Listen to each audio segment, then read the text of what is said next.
us one sea with their roots and rise gentlewood. Today I am representing a famous poet, Nightingale of India and political activist, Sarojini Naidu. I was born on 13 February 1879 in Hyderabad, which is now celebrated as National Women's Day. Because of my contribution towards the nation, being a first woman, a poet who has given the weapons of faith and courage.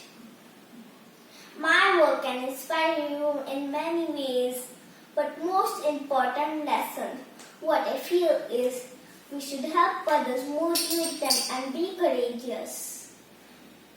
I was first woman president of Indian National Congress and the Governor of India.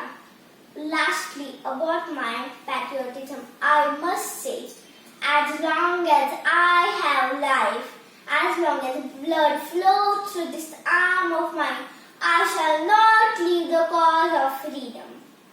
Thank you. Jai Hind.